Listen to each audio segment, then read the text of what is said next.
Okay, good morning sa inyo. So kilala niyo naman ho itong si Professor Clarita Carlos. Nag-react. Hmm? Sabi niya, alas, there is a name for a person who has little regard for family and simply destroys everyone else because of political ambition. You see, from a political scientist ng UP, si Professor Clarita Carlos nag-react din. Alam din niya yung political ambition ni Amy. Sabi ko nga sa inyo kasi kapag nawala si BBM, senadora si Amy, under the law, sa succession, rule of succession, papalit ang vice president. And then ang vice president ay mayroong kalayaang mamili mula sa mga miyembro ng Kongreso ng Pilipinas kung sino ang kanyang pipiliin na maging vice-presidente niya. So dito ay todo effort si Amy. Dahil malabo naman kunin ni Sara na Vice President si Soto. Imposible yan. Dahil si Soto, na dating ass kisser ng tatay niya nung Senate President pa, ngayon naman, hindi na. Diba? Kay BBM naman siya, parang si Enrile lang din naman si Soto eh. Kung sino yung nakapwesto, doon sila. Diba? Doon sila magsisilbi. Ngayon, ang ina-expect niya nga talaga, siya yung magiginang Vice President. At kapag Vice President na si Sara, pwede namang mawala din si Sara. At ang papalit under the rule of succession, si Amy. At pagdating ng 2028, siya ang presidente, kakandidato yan. Tama. Baka naman si Marcoleta pa ang kunin ni Amy. At malamang sa malamang talaga. Pero for Amy's ambition, malamang si Amy ang kukunin. Yun ang palagay niyan siguro, di ba? At ang sabi niya rito, that name is not pretty. One of the greatest tragedies of our political life. Yun ang problema ko kasi dito sa Pilipinas. Dahil tayo ay tumatangkilik ng political dynasty. Ano naman kinalaman ng political dynasty dito? Ang political dynasty, meron po yung mga pangarap sa politika. Dahil hindi naman pwedeng sabay-sabay ang mga yan na sumampa sa kabayo. Di ba? So, ang mangyayari dito, eliminate niya muna yung isa para siya makasampa. Hindi makapaghintay.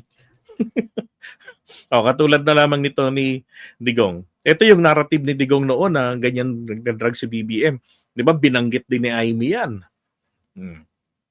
Ito, ilang beses na itong napasubalian. Noong 2022 campaign period, nag-submit si PBBM ng drug test result niya sa St. Luke's. Pero noong time na yon, wala silang sinasabing hair follicle. Noong 2022, magago nga, di ba? Maging si Amy, walang binabanggit ng drug test. Ang nagbabanggit noon, yung mga ibang tao pa. No, eto, tingnan nyo ha. February 15, 2016.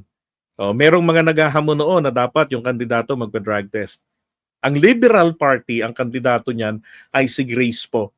Tumanggi. Now, do you think Grace Poe is drug addict? Kasi tumanggi. Di ba? Kay BBM, sabi niya, he's willing to take a drug test and to prove that he's not using any prohibited drugs such as cocaine, heroin, or shabu. Diba? Kahit anong araw. May nabanggit pa nga siya dyan. May bayad kasi ito kaya hindi ko na kompleto. Pero binasa ko to dati. Ang sabi niya dyan ay kahit na drug test, kahit anong klaseng test, pati DNA test. Kasi may nagsasabi din na hindi siya ang tunay na Marcos. Namatay na yung Bongbong Marcos. Pinatay sa UK. Nasaksak. Ang nakasaksak isang royal blood. Kaya nabanggit niya dyan na including DNA test, he's willing. Diba? Tapos bibintang ang adik. Ito yung dapat na naisip nila 1983, yan, nag-donate siya ng kanyang kidney sa kanyang tatay. Yung pong aming punong barangay na namatay, yun po ay 2 kidney naman niya ang failure. Kusang tumitigas, fibrosis. So, hindi nagpa-function. Nasa lahi nila yon. So, ano nangyayari doon? Napaka-sensitive ni Kap. sa kahit na ano, tubig na iinumin, kailangan purified water. No, minsan nagbisikleta kami sa Antipolo, pag-ahon namin may lugawan doon. Way back 2000, ano ba yun? Or 15, 16 ganyan. Bago mag-ano, 2019 nata yun, bago mag-pandemic. Napainom ko lang yun ng ano, kasi walang tubig eh. Nabigyan ko ng tubig na nasa tap water. Ano nangyari doon? Nako, nasugod sa ospital. Napaka-sensitive. Tapos hindi makapag-yosi, hindi bisyo. Dahil nga sa ganyan, pili. Yung gamot, hindi pwedeng basta iinom na lang ng gamot. Magdudruga ka pa. Tapos ilang taon na si PBBM? 70 years old. Sa kwento ni Amy, hanggang ngayon, hanggang Malacanang, nagaganyan. Nako, Superman siya. Ay, nako. Yan. The governor of Ilocos Norte made a profound personal sacrifice by donating one of his kidneys to his father, Marcos Sr. Di ba? Ito hindi to naiisip ni ni Amy. Nabalita namin ito ng July 25, 2019.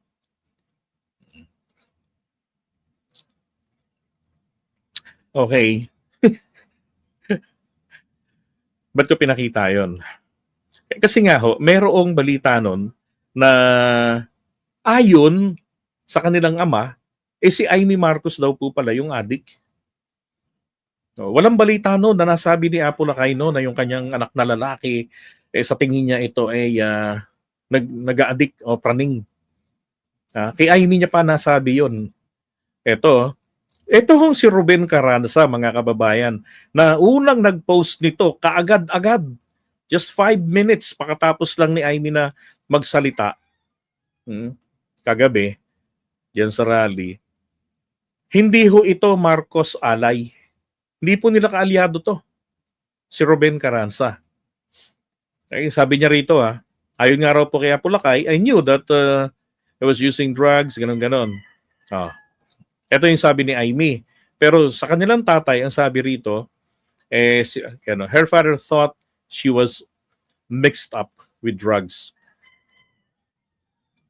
Ito yung post nga ng isang kababayan natin. Shoutout kay NRM Moralio. Siya nagsabi rin dito na nag-donate nga siya ng kidney niya sa kanyang ama. Now, Amy Marcos, ito yung na-guilty sa korte si Amy Marcos. At pinagbabayad siya ng $4 million damages sa pagkamatay ni Trajano. Pwede niyong i-research yan. Totoong kaso yan na hindi nyo lang kayang tanggapin. Kung hindi ka ba naman bangag, di ba? Pangagawa mo ba yan sa kapwa mo? Sabi rito, a critic,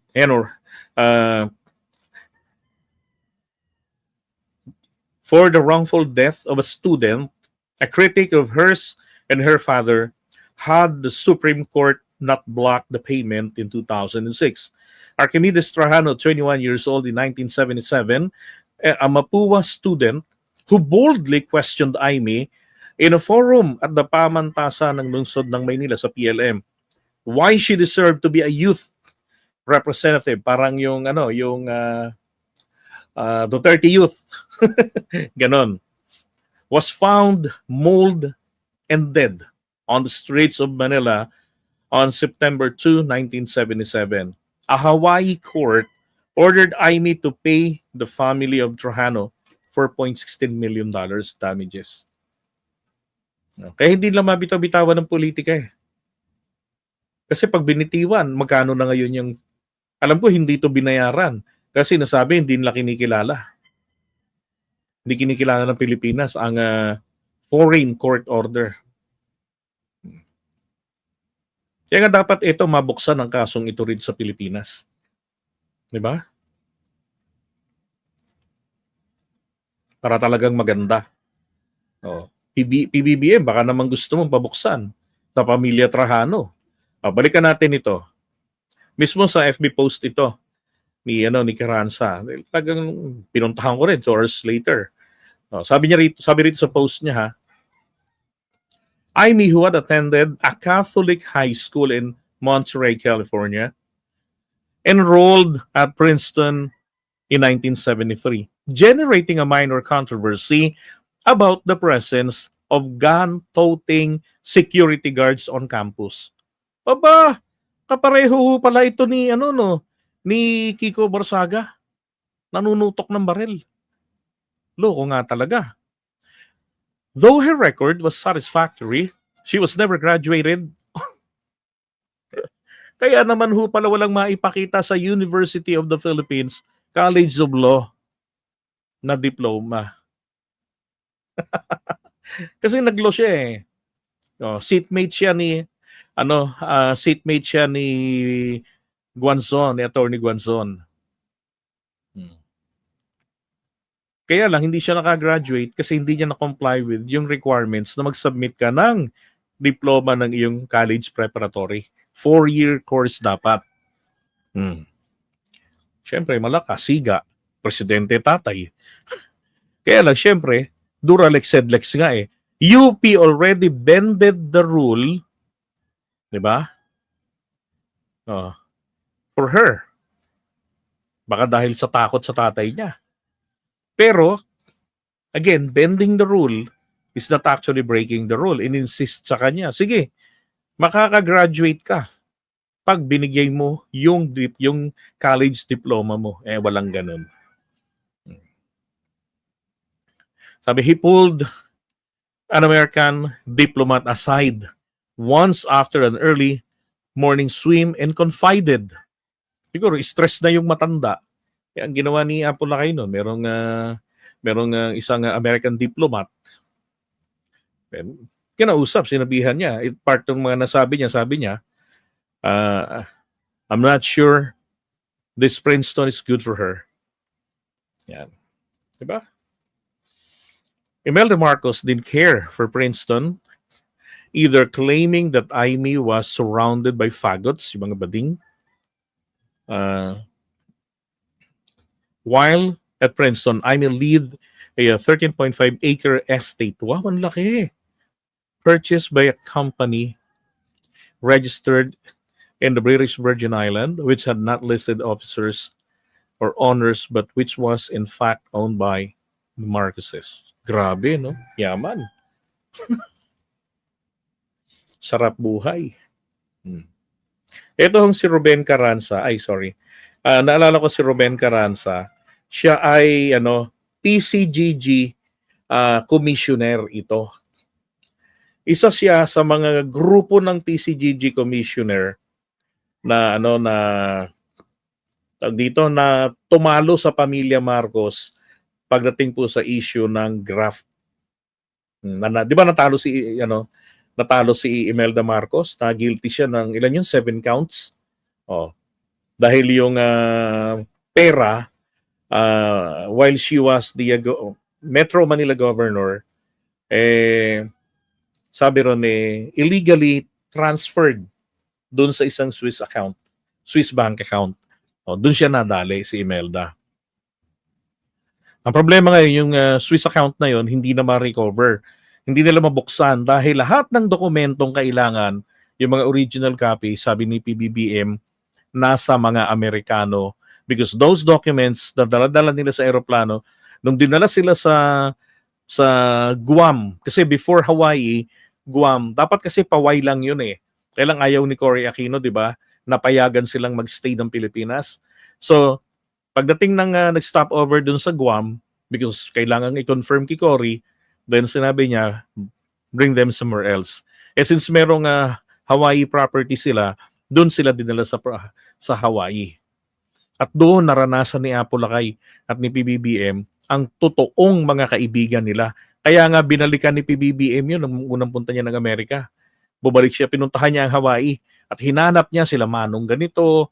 Kasi naalala niya nung wala silang pangkain, nagbibigay sa kanila ng pagkain. Galing Pilipino, pumupunta sa kanila. Yun.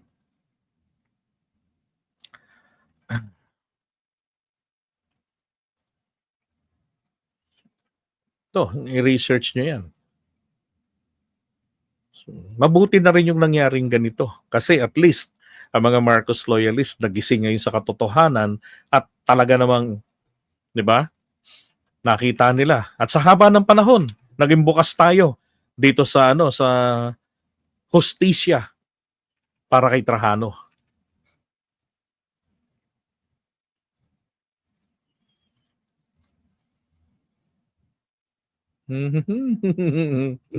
Aimee, sabi ng tatay mo, 'di ba? Kaya pala doon sa video ano, ang ginagawa niya, sinisiraan niya na yung tatay niya. Lumilitaw na pangit magpalaki ng anak.